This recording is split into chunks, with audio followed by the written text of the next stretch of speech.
राजस्थान विधानसभा क्षेत्र में आज कांग्रेस के सीनियर नेता और बायतू के विधायक हरीश चौधरी ने एक ऐसा बयान दिया है जिसके बाद पूरे प्रदेश में सियासी जंग छिड़ गई है और तमाम नेता है जो हरीश चौधरी को इस बयान के बाद घेरते हुए नजर आ रहे हैं। हमारे साथ हरीश चौधरी जी हैं, इनसे जानते हैं। सर, एक बयान था कि ठाकुरों की हवेलियां और ठाकुरों के महलों को बजट दिया जा रहा है, एक वर्ग को ध्यान में नहीं रखा जा रहा, आपने उसमें ओबीसी और तमाम वर्गों को भी साधा है। क्या सर एग्जैक्ट वो बात थी जिसको लेकर आप पूरे प्रदेश में एक बार फिर चर्चाओं में आए? ये उन लोगों की नासमझी है। कभी उन लोगों ने कविता, साहित्य और जो पार्लियामेंट्री तरीका है उनको उन्होंने समझा नहीं है, जो इस तरह की उन लोगों की सोच है। मैंने मेरा जो डिबेट था वो शुरू किया ओम प्रकाश वाल्मीकि की 1981 के अंदर लिखी हुई कविता से। जो व्यवस्था है, देश की आज़ादी से पहले एक व्यवस्था हुआ करती थी, एक सोच थी, और हम लोगों को हमारे देश के में अम्बेडकर जी ने संविधान दिया और वो व्यवस्था पूर्णतः परिवर्तित होकर और एक नई व्यवस्था जो हर व्यक्ति के पास बराबर के अधिकार है, बराबर के कर्तव्य है, कोई बड़ा नहीं, कोई छोटा नहीं, किसी प्रकार की असमानता नहीं। अमृतलाल मीणा जो आपके साथी है, विधायक है, उन्होंने बयान दिया है कि आपने मीणा वर्ग को लेकर कहा है। वो मेरी बात को समझ नहीं पाई है। अगर समझेंगे मैं तो उनको और तमाम उन लोगों को सबको ये कहना चाहता हूँ, उस कविता को आप सुनो, हरीश चौधरी कुछ समझो।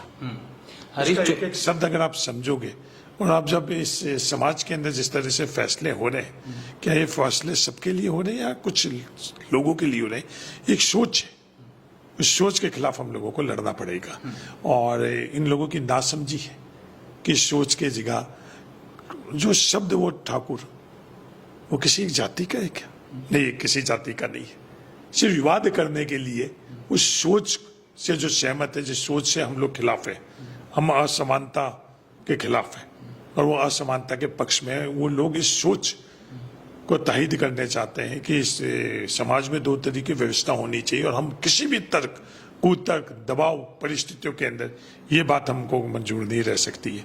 किसी भी तरह से असमानता हो इंसान और इंसान के बीच में, अधिकारों के अंदर, चाहे कर्तव्य के अंदर, तो इस कारण ये चीज है। और कोई ठाकुर एक जाति के नहीं है, ठाकुर एक सोच है, विचार है, जिसको कवि वाल्मीकि ने खुद ने इसको बोला है। और आज किसी जाति से जोड़ रहे हैं, क्या ये राजशाही सिर्फ एक जाति की थी? इस देश के अंदर राजशाही किसी एक धर्म की थी? मुगलों में भी राजशाही थी, राजपूतों में भी थी, जाटों में भी थी, गुजरों में भी थी, यादवों में भी थी। इस सोच और इस व्यवस्था के हम लोग खिलाफ थे, हैं और ताउम्र रहेंगे।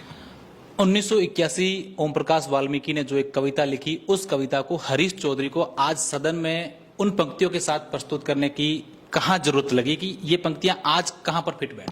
ये जो असमानता है, सोच में असमानता, फैसलों में असमानता, उस असमानता के लिए आज लड़ाई हम लोग लड़ रहे हैं। जिन वर्गों को, हम लोगों को संविधान के माध्यम से हमको अधिकार मिले, उन संविधान को मिले हुए अधिकारों को कुचला जा रहा है। आज आरक्षण हम लोगों को मिल रहा है, रोस्टर के माध्यम से उसको कुचला जा रहा है। आज संसाधनों के अंदर जो हम लोगों के आज समाजवाद की बात की जा रही है, उसको कुचला जा रहा है। आज कानून नियम के अंदर जो सुप्रीम कोर्ट से फैसला होने के बाद में आज वो कैटेगरी नहीं बताना, आरएस के अंदर वो कैटेगरी नहीं, एसआई के अंदर कैटेगरी नहीं, तो ये सोच है। आज ये एक तरह की भ्रांति, ये जहर फैला चुके हैं कि आरक्षण मेरिट को खा रहा है। इन तर्क के, इन बातों पर नहीं, आज इस एक तरह का ये जहर फैला रहे हैं। ये लोग जो विवाद कर रहे हैं, ये फैला रहे हैं कि ओबीसी के अंदर एक जाति विशेष ने आप लोगों का हक, जब आंकड़े और सच्चाई लेकर आए तो वो मौन और चुप है, कोई इनके पास तर्क नहीं है। आओ तर्क के आधार के ऊपर, सच्चाई के आधार पर, डाटा के आधार के ऊपर बात करें। नहीं, क्योंकि उनके पास सच्चाई नहीं है, उनको विवाद करना है।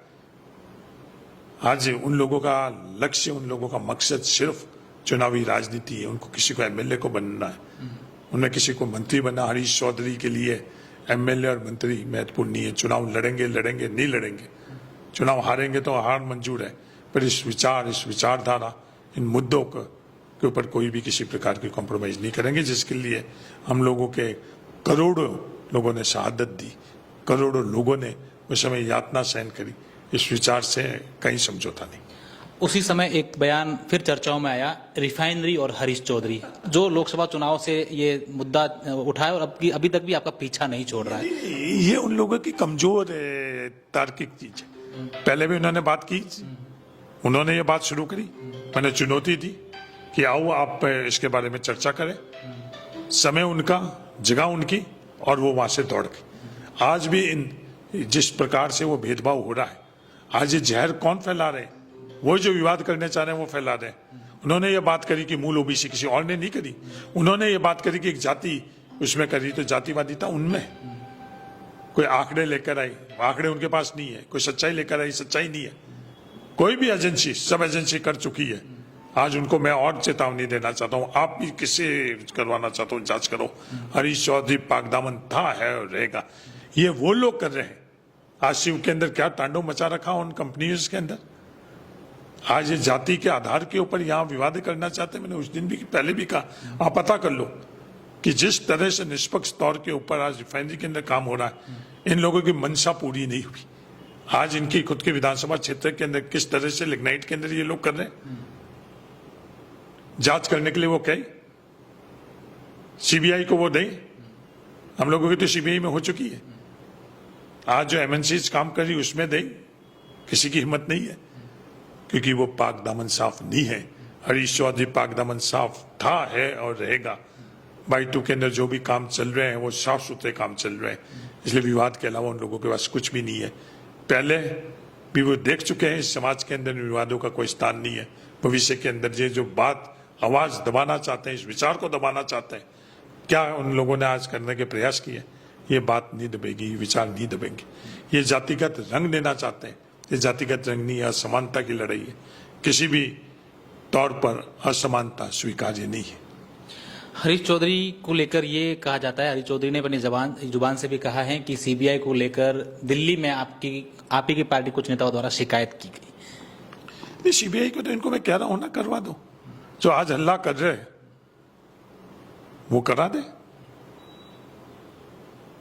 उनको मैं चुनौती दे रहा हूं, किसी एजेंसी से करवा दे। इससे पहले भी सीबीआई की जांच हरीश चौधरी को लेकर हो चुकी है, सब जांचें हो चुकी है। पर इनके हाथ थे इस तमाम चीजों को लेकर, क्या लगता है? सबको पता है, सबको पता है। आज सिर्फ बात मुद्दों की है कि इस डिमांड के अंदर सिर्फ जो अन्याय हो रहा है, एससी के साथ अन्याय, एसटी के साथ अन्याय, ओबीसी के साथ अन्याय, नियमों के अंदर हम लोगों को अधिकार नहीं मिल रहा है। सुप्रीम कोर्ट ने जो फैसले किए हैं उनमें हम लोगों को न्याय नहीं मिल रहा है। जो बजट में दिया गया उसमें हमें न्याय नहीं दिया गया। विवाद करें, इन लोगों ने विवाद कर कर और उस दिन तालियां बजाई जब ओबीसी के खिलाफ इन खुद ने बोला, मैंने नाम लेकर बोला कि आप लोगों ने जो विवाद किया, जो आपने मद की बात करी, वो मद के अंदर, तो तमाम मद के अंदर 1850 करोड़ रुपए ही है जो उन लोगों ने खुद ने, तो माननीय विधायक महोदय ने खुद ने बात करी। और पूरा बजट कितना, 2,90,000 करोड़ का। कितना प्रतिशत हुए, 0.64। यह न्याय नहीं है।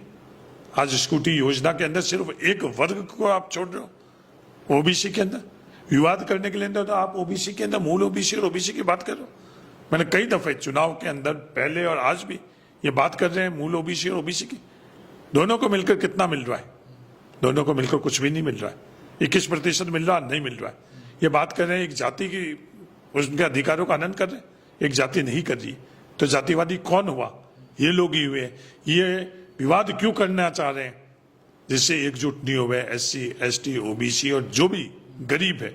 हमने तो कभी विवाद नहीं करा, कभी भी कहीं जाकर हम लोगों ने ये बात करी ईडब्ल्यूएस के अंदर ये जाति ले रही है, वो जाति ले रही, कभी भी नहीं करी, क्योंकि हमारी जातीय सोच नहीं है, इन लोगों की सोच है। ये आज मांग कर रहे थे कि संसदीय कार्य मंत्री की को स्पंज कर लिया जाए।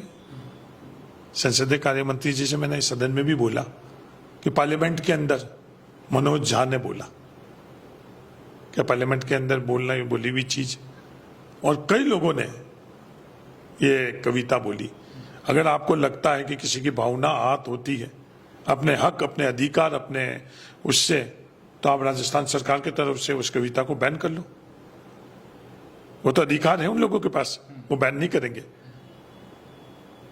मनोज झा ने पार्लियामेंट के अंदर बोला, वही बात मैंने यहां दोहराई, और वो बात आज यहाँ दोहराई है, वो बात मैं सड़कों पर, ढाणियों में, हर जगह वापस दोहराऊंगा। ये ताकतें मुझे रोक नहीं सकती, क्योंकि ये सिर्फ विवाद करना चाह रहे हैं, ये उसको जातीय रंग देना चाह रहे हैं। वो अधिकार किसी को नहीं मिले, अधिकार सिर्फ इन लोगों तक सीमित रहे। अधिकार सबको मिलेगा, किसी भी जाति का क्यों नहीं है। समानता का अधिकार सबको मिलेगा, विकास में सबको हक और अधिकार मिलेगा, विकास के अलावा जो संसाधन में सबका हक और अधिकार मिलेगा। बड़े लोगों का ही है। गरीब राजपूतों के साथ क्या हो रहा है? उनके ढाणियों में सड़कें पहुंची, उनके लिए कभी भी उन्होंने बात करी? उनके घर में पानी पहुंचा, उनके घर में बिजली पहुंची, शिक्षा पहुंची? उन गरीबों के पास नहीं है। इन बड़े लोगों के पास जिनकी मैं बातें कर रहा हूं, वो किसी भी की जाति का, उनके घर के पास में, ढाणियों के पास में काली सड़कें हैं, 3 फेस लाइटें हैं, स्कूल कॉलेज उन सब लोगों के पास में। तो क्या हरीश चौधरी अपने इस बयान को लेकर ये कहना चाहते हैं कि वो किसी जाति विशेष को नहीं बल्कि एक सोच के लिए उन्होंने बयान दिया? नहीं, हरीश चौधरी पहले भी कह चुका ना, मैं पद के लिए और किस प्राप्ति के लिए राजनीति नहीं कर रहा हूं। मैं आइडिया, आइडियोलॉजी और इश्यूज की राजनीति कर रहा हूं। जो मेरे आइडिया, आइडियोलॉजी और इश्यू से सहमत है, जो उसको समझेगा और जो भारत के संविधान से सहमत होगा वो उससे सहमत रहेगा, और जो भारत के संविधान से सहमत नहीं है, किसी और मानसिकता रखेगा, वो अपने आप ही उससे असहमत रहेगा। तो ये लड़ाई विचारधारा की है। महल, ठाकुर और बजट, इन तमाम चीजों को किस तरीके से देखते हैं? नहीं, ये सोच किसकी थी? क्या गरीब के लिए थी? क्या सामाजिक क्षेत्र के अंदर थी? क्या एससी के लिए कुछ उन्होंने योजना करी? एसटी के लिए योजना करी? ओबीसी के लिए योजना करी? गांव के लिए किया? गरीब के लिए किया? किसान के लिए किया? किस वर्ग के लिए किया? किसी वर्ग के लिए नहीं किया। तो ये सोच किसकी है? आज महलों के लिए सिर्फ ये महानगर ही है राजस्थान के अंदर, सिर्फ ये महल ही है, गरीब की झोपड़ी नहीं है।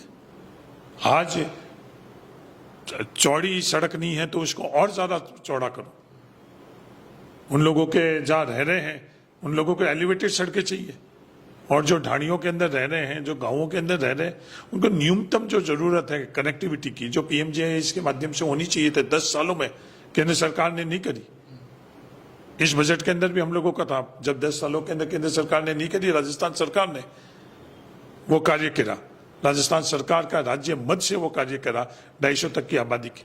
क्या उसके बाद जो बची हुई गांव है, राजस्व गांव, उनको अधिकार नहीं है? जो बिजली के अंदर जो पहले की योजना स्वीकृत है उनके मटेरियल रोक दिए। क्या इन बड़े लोगों को ही बिजली चाहिए, गरीब लोगों को बिजली नहीं चाहिए? बिजली आपूर्ति इन लोगों के लिए तो आज पूर्णतः से, गांव में गरीब सामान्य लोग रह रहे हैं, आज बिजली के अंदर हाहाकार मचा हुआ है। तो क्या विचार है, सोच है? क्या आप आइडिया, आइडियोलॉजी और इश्यूज के ऊपर राजनीति करना चाहते हो या इन विवाद के ऊपर? जब आइडिया, आइडियोलॉजी और इशू के ऊपर राजनीतिक बातें होगी तो इन लोगों को स्वीकार्य नहीं रहेगी और ये विवाद करेंगे। और विवाद के अंदर इनके पास तर्क नहीं है, उनके पास डाटा नहीं है, उनके पास फैक्ट्स नहीं है, उन लोगों को फिगर नहीं है, इसलिए विवाद करने हैं। इनको मुबारक विवाद पर हरीश चौधरी नहीं दबेगा। ये विचार जो अंबेडकर जी, जो जवाहरलाल नेहरू जी ने जो मसाल हम लोगों को सौंपी है, उसको मजबूती से इस मसाल को आगे और लेकर जाएंगे। तो ये हरीश चौधरी थे जिन्होंने आज के अपने इस बयान को लेकर बात कही है कि मैंने 1981 में लिखी एक कविता की कुछ पंक्तियां पढ़ी हैं, ये सिर्फ समझने में फर्क है। सहयोगी ममता है, मैं आपका साथी अशोक शेरा।